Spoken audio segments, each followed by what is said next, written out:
दोस्तों बहुत बहुत स्वागत है आप सभी का एक बार फिर से। जी हाँ दोस्तों, आज पूरे दिन की कई महत्वपूर्ण और बड़ी खबरें निकलकर सामने आ रही हैं। जानेंगे सभी खबरों को विस्तार से। तो दोस्तों, खबरों में आगे बढ़ने से पहले वीडियो को एक प्यार भरा लाइक जरूर कर दें और ताजा खबरों को जानने के लिए चैनल को सब्सक्राइब भी जरूर कर लें। तो देखते हैं पहली बड़ी खबर क्या निकल कर आ रही है।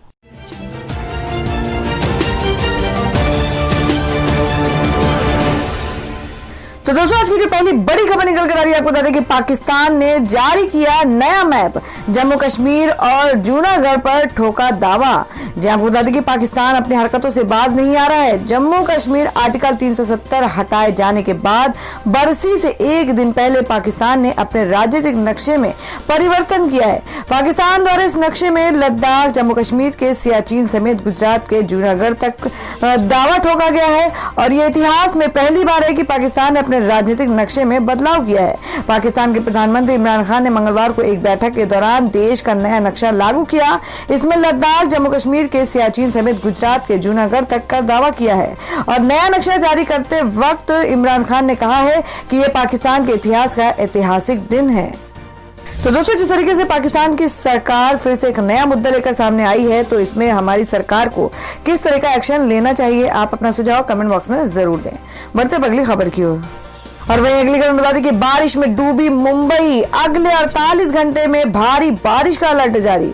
जी हम बात करें कि मुंबई और निकटवर्ती इलाकों में रात भर बारिश होने के बाद कई जगह जल भराव के कारण लोकल ट्रेन और यातायात सेवाएं मंगलवार को प्रभावित हुई हैं। यहाँ तक कि कोविड-19 के मरीजों का इलाज कर रही नर्सों और उनके चिकित्सकीय कर्मियों को भी अस्पताल पहुंचने में काफी परेशानी का सामना करना पड़ा है।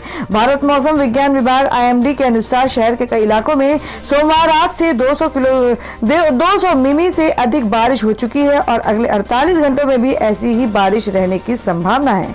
कोरोना वायरस के मद्देनजर केवल आवश्यक सेवाओं में लगे लोगों के लिए चलाई जा रही मुंबई और उपनगर में लोकल ट्रेन सेवाएं भी पटरियों पर पानी भरने की वजह से बाधित हुई। बारकुला, दादर और महालक्ष्मी के पास सड़कों पर पानी भरने की वजह से वहां से यातायात को दूसरे मार्गों पर परिवर्तित करना पड़ा। उपनगर कांदिवली में भी सुबह सड़कों पर पानी भरा रहा था। नगर निगम के एक अधिकारी ने बताया कि कुर्ला सायन के निचले इलाकों और भांडुप के कुछ हिस्सों में भारी बारिश के कारण कई मकान डूब भी गए। उपनगर कांदिवली में पश्चिम एक्सप्रेस राजमार्ग WUEH पर मंगलवार सुबह भूस्खलन में पश्चिमी उपनगर में दक्षिणी मुंबई की ओर यातायात बाधित रहा। हालांकि वहां कोई हताहत नहीं हुआ है। और अब अगली खबर बता दें कि भूमि पूजन से पहले बोले लाल कृष्ण आडवाणी, कहा आज का दिन ऐतिहासिक, पूरा हो रहा है मेरा सपना। जी हम बात करें कि अयोध्या में राम मंदिर का इंतजार अब खत्म होने वाला है। बुधवार यानी कि आज प्रधानमंत्री नरेंद्र मोदी अयोध्या आकर मंदिर की आधारशिला रखेंगे। इसके साथ ही राम मंदिर के निर्माण का कार्य भी शुरू हो जाएगा। बीजेपी के वरिष्ठ नेता लाल कृष्ण आडवाणी और मुरली मनोहर जोशी को भी कार्यक्रम में शामिल होना था, लेकिन कोरोना के मद्देनजर उन्होंने अपना कार्यक्रम स्थगित कर दिया। शिलान्यास से एक दिन पहले लालकृष्ण आडवाणी ने राम मंदिर पर अपना बयान जारी किया। आडवाणी के मुताबिक 5 अगस्त का दिन ऐतिहासिक है। उनका एक सपना था जो कि पूरा हो रहा है। और वहीं अगली खबर बता दें कि क्या मंदिर आंदोलन के लिए सर्वस्व झोंकने वाले नेता शिलान्यास में पीएम मोदी के वर्चस्व से नाराज हैं। जी हम बात करें कि अयोध्या में राम जन्मभूमि स्थल पर राम मंदिर निर्माण आंदोलन में अगुआ रही साध्वी उमा भारती के हालिया तेवर को देखकर कहा जा सकता है कि 5 अगस्त को प्रधानमंत्री नरेंद्र मोदी की अगुवाई में एक भव्य राम मंदिर शिलान्यास को लेकर उमा भारती समेत कई नेता संतुष्ट नहीं है। ये बात सही है कि जब राम मंदिर आंदोलन जब अपने उफान पर था, तब प्रधानमंत्री मोदी बीजेपी में दूसरी पंक्ति के नेता के रूप में भी शुमार नहीं थे। और वही अगली खबर बता दें कि सुशांत की पूर्व मैनेजर दिशा सालियान की रेप के बाद हुई हत्या, महाराष्ट्र के पूर्व सीएम नारायण राणे का दावा। जी हम बात कर रहे हैं कि महाराष्ट्र के पूर्व सीएम और भाजपा नेता नारायण राणे ने दावा किया है कि बॉलीवुड अभिनेता सुशांत सिंह राजपूत की पूर्व मैनेजर दिशा सालिया ने खुदकुशी नहीं की है, बल्कि उनका बलात्कार हुआ है और उसके बाद उनकी हत्या कर दी गई है। एक प्रेस कॉन्फ्रेंस में राणे ने यहां तक दावा किया कि दिशा की ऑटोप्सी रिपोर्ट में उनके प्राइवेट पार्ट पर जख्मों के निशान मिले हैं। उन्होंने आरोप लगाया कि महाराष्ट्र सरकार दिशा और सुशांत की राजपूत के मौत के मामले में दोषियों को बचाने की कोशिश कर रही है।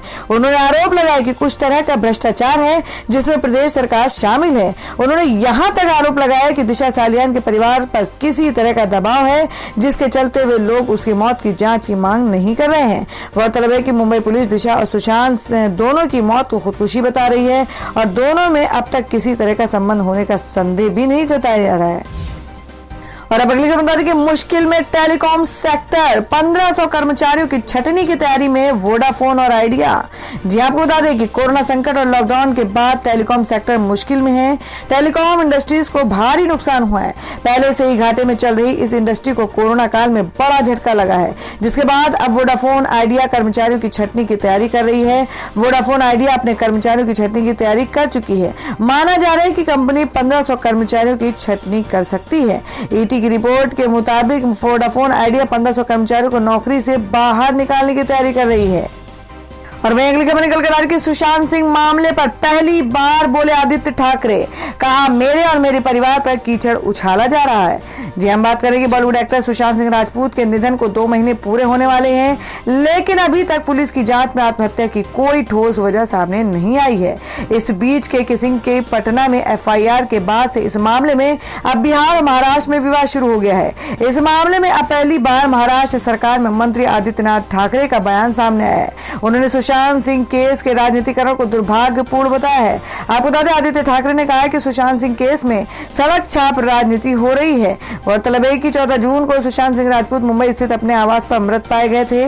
मुंबई पुलिस ने अपनी जांच में अब तक की उनकी मौत को आत्महत्या ही बताया है।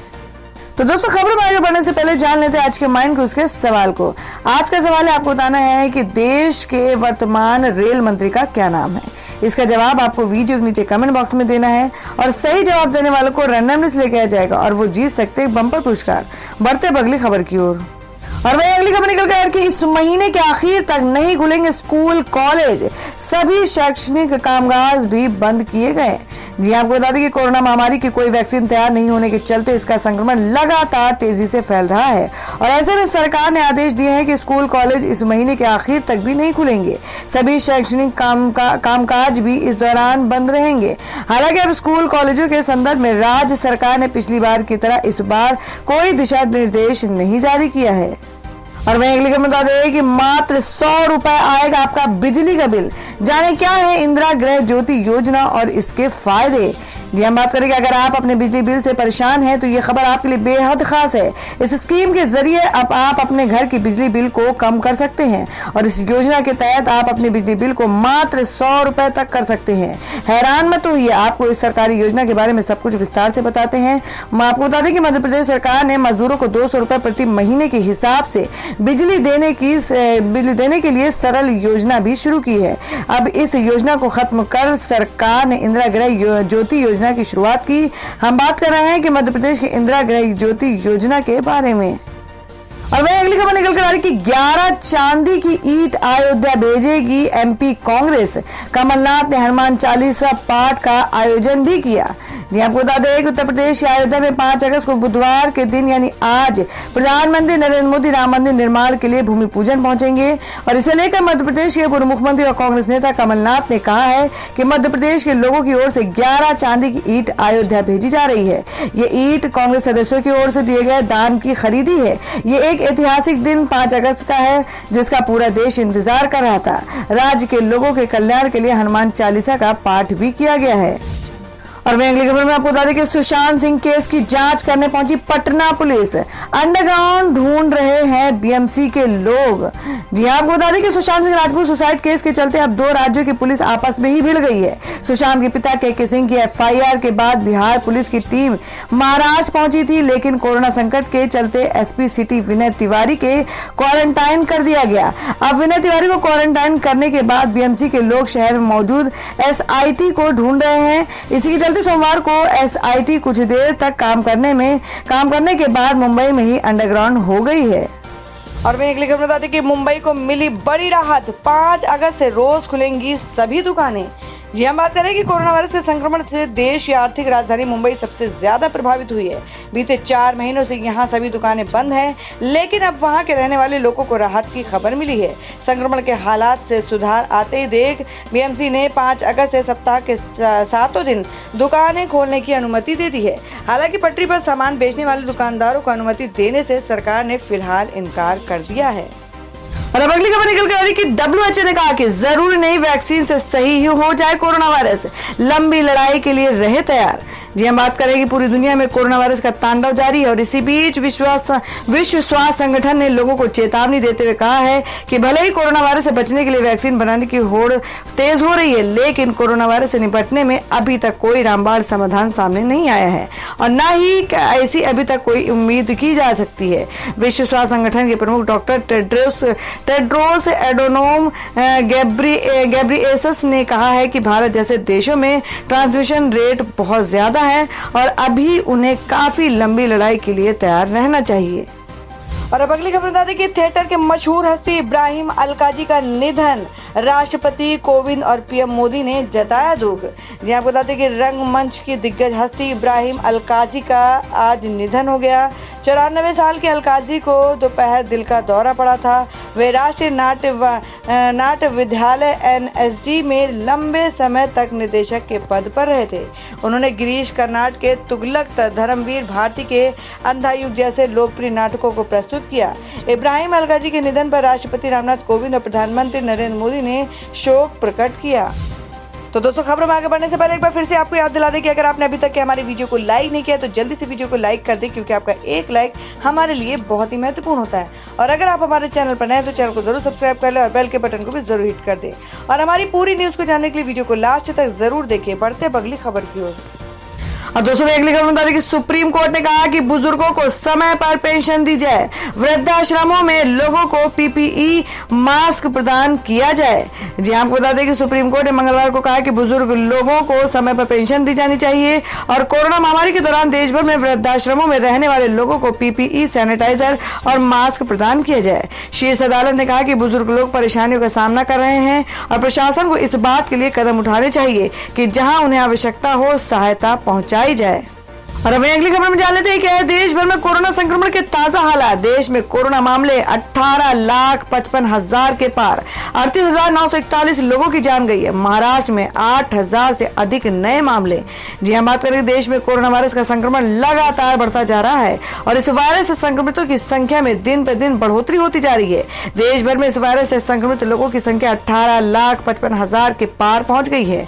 कोविड-19 इंडियन ऑर्गेनाइजेशन के मुताबिक देश में कोरोना के अब तक के 18,55,331 केस दर्ज हो चुके हैं, जिनमें से 12,30,440 लोग ठीक हो चुके हैं। हालांकि इनमें से 38,971 लोगों की जान भी जा चुकी है। देश में अभी तक के 5,85,483 एक्टिव केस हैं। और अब बताते हैं कि गृह मंत्रालय ने देश में आने वाले अंतर्राष्ट्रीय यात्रियों के लिए जारी की नई गाइडलाइन। 31 अगस्त तक विदेशी उड़ानों पर प्रतिबंध। जी हम बात करेंगे केंद्रीय गृह मंत्रालय ने देश में अंतर्राष्ट्रीय उड़ानों के लिए माध्यम से आने वाले यात्रियों के लिए नई गाइडलाइन जारी की है। 24 मई को जारी किए गए गाइडलाइन का हवाला देते हुए एयर इंडिया ने आधिकारिक अकाउंट से ट्वीट किया है और ये गाइडलाइन 8 अगस्त से लागू होगी। साथ ही नागर विमानन महानिदेशालय DGCA ने देश में 31 अगस्त तक निर्धारित अंतर्राष्ट्रीय उड़ानों पर लगे रोक को बढ़ा दिया है। इससे पहले विदेशी उड़ानों पर 31 जुलाई तक के लिए प्रतिबंध लगा दिया गया था। गृह मंत्रालय द्वारा जारी दिशा निर्देशों में कहा गया है कि विदेश से आने वाले यात्रियों के आने के बाद राज्य सरकार अपने अनुसार क्वारंटाइन और आइसोलेशन प्रोटोकॉल फॉलो करवा सकते हैं। और अब अगली खबर में आपको बता दें कि सुशांत सिंह राजपूत केस के बारे में कि रिया चक्रवर्ती की वजह से बंगाली महिलाओं को किया जा रहा है ट्रोल। जी आपको बता दें सोशल मीडिया पर पश्चिम बंगाल की लड़कियों और महिलाओं को इन दिनों एक अजीब समस्या का सामना करना पड़ रहा है। पिछले करीब एक सप्ताह से उन्हें सोशल मीडिया के अलग अलग प्लेटफॉर्म्स पर ट्रोल किया जा रहा है और यहाँ तक कि गालियां भी दी जा रही हैं। असल में सुशांत सिंह राजपूत केस में रिया चक्रवर्ती के खिलाफ केस दर्ज किए जाने के बाद से उन्हें निशाना बनाया जा रहा है। अधिकतर पीड़ित महिलाएं कोलकाता की हैं। इसके अलावा राज्य के अन्य हिस्सों की महिलाओं ने भी पुलिस से शिकायत की है। आपको बता दें कि कोलकाता पुलिस के साइबर सेल डिपार्टमेंट ने इस मामले में जांच शुरू कर दी है। पश्चिम बंगाल महिला आयोग को मेल पर कम से कम 4 महिलाओं ने शिकायत दी है, जिसके बाद पुलिस ने जांच शुरू कर दी है। तो दोस्तों अगली खबर में जान लेते हैं क्या है देश भर में मौसम के ताजा हालात। आपको बता दें कि लगातार बारिश से डूबी मुंबई, यातायात प्रभावित, देश के कई हिस्सों में आईएमडी का अलर्ट जारी। हम बात करें कि देश की आर्थिक राजधानी मुंबई में पिछले कई घंटों से लगातार बारिश हो रही है। सड़कों पर जलभराव हो गया है। बस और ट्रेन का परिचालन भी बंद हो गया है। और वहीं देश के अन्य हिस्सों में कई जगह तो कम बारिश और कई जगह तो हैवी बारिश हो गई है, जिससे कि आईएमडी ने अलर्ट जारी कर दिया है। आपको बता दें कि देश के मानसून एक बार फिर से एक्टिव हो चुके हैं, लिहाजा कई राज्यों में लगातार जमकर बारिश हो रही है। और वहीं पिछले कई घंटों से मुंबई में भी जोरदार बारिश हो रही है। और आपको बता दें कि देश की आर्थिक राजधानी मुंबई और उसके आसपास इलाकों में पिछले कई घंटों से लगातार बारिश है। बीएमसी का कहना है कि मुंबई में कई घंटों से बारिश जारी है और पिछले 10 घंटे में यहां 230 mm बारिश हुई है। ज्यादा बारिश के कारण तकरीबन मुंबई डूब सी गई है। हर तरफ सड़कों पर पानी भरा हुआ है। भारी बारिश का असर लोकल ट्रेनों और बसों पर भी पड़ा है। दोनों का संचालन रोक दिया गया है। वहीं लोगों को समुद्र के पास जाने से मना किया गया है। बीएमसी का कहना है कि दोपहर मुंबई के हिस्सों में न जाने की सलाह दी गई है। लगातार बारिश के कारण परेड इलाके में काफी जलभराव हो गया है। तो दोस्तों ये थी अब तक की सभी बड़ी खबरों की अपडेट्स। टुडे ब्रेकिंग न्यूज और लेटेस्ट खबरों को देखने के लिए हमारे चैनल को सब्सक्राइब जरूर कर लें। वीडियो को लाइक और शेयर भी जरूर कर दें अपने दोस्तों और रिलेटिव्स के साथ। तो दोस्तों फिर मिलेंगे काम की खबरों और सरकारी योजनाओं की एक और नई वीडियो के साथ। तब तक के लिए धन्यवाद दोस्तों।